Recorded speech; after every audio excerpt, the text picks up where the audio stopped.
పెద్దపల్లి జిల్లా సుల్తానాబాద్ సిఐ ఎస్ఐలపై జిల్లా కలెక్టర్కు మహిళ ఫిర్యాదు చేసింది. భూ తగాదా విషయంలో తమ కుమారుణ్ణి పోలీస్ స్టేషన్లో నిర్బంధించి చితకబాదారని ఆరోపించింది. సుల్తానాబాద్ మండలం రేగడి మద్దికుంటకు చెందిన తన కొడుకును పోలీసులు చితకబాదుతున్నారని నిన్న అర్ధరాత్రి స్థానిక ఎమ్మెల్యే రామగుండం సిపి ఆఫీసుకు పరుగులు పెట్టింది బాధితుని తల్లి. పోలీసుల నుంచి తమ కుటుంబాన్ని కాపాడాలని కలెక్టర్ డీఎస్పీకి ఫిర్యాదు చేసింది. ఎట్లా వచ్చిందంటే ఎస్ఐ గారు ఉరికి వచ్చి గుబ్బమికలు ఇవ్వని ఒక దెబ్బతింది. ఒక్కడితో తలకాంచి రెండు తిరిగినాక మా అమ్మ మా చిన్న మందులు లేటు సార్ ఎందుకు కొడతారు.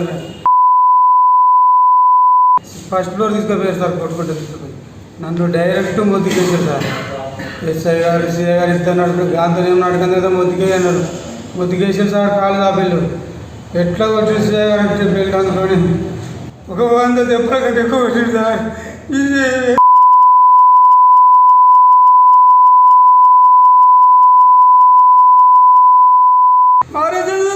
సార్ ఎందుకు కొడతాను సార్ నన్ను? నేనేమన్నా సార్ ముందు పడనా? మామూలుగా కొట్టలే సార్. నా మొత్తం పాదన కూడా సార్ మీరుంటే మంచిదా, నేను సేవ చేసేది మంచిదా. నా మీద ఇంత కక్ష కట్టి ఇంత కొడతా సార్. నా ఐడి కార్డు, నేను ఒక ఐడి ఆపరేటర్.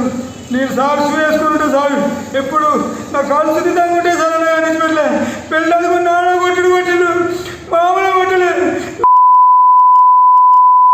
అది కూడా కొట్టి నన్ను మామూలుగా కొట్టలేదు. అది నా మాస్టర్ కాడ కూడా నేను డ్యూటీ చేసే ప్రతి ఒక్కరి నేను ఇక్కడ ఉంటానా. వాడు కంప్లైంట్ ఇవ్వచ్చు, వాడు పోలీసు పర్మనెంట్ కూడా నాకు తెలియదు. నా మేనమామ వాడు బయటోడేదే కాదు. మరి వాడు కొట్టినప్పుడు మరి కొట్టిండంటే వాడు నిజమే కొట్టిండా, వాడు ఇక్కడ ఉండేటోడా, మరి ఏడుపోయేటోడు, మరి ఇక్కడ ఉండేటోడైనా, మరి ఆ లొల్లి పోయేటోడన్నా, ఒక్క ఎంక్వైరీ అన్నా ఏమన్నా మీరు నా పేరు అడగలే. సిఐ గారు నువ్వు ఏం చేస్తావురని అడగలే, నువ్వు ఎందుకు కొట్టినవరని అడగలే. ఒక్కడే వాడు మాట ఆడాలంటారా సార్ అన్న మానానికి నన్ను లాకప్ లేచి మామూలుగా కొట్టలేదు సార్.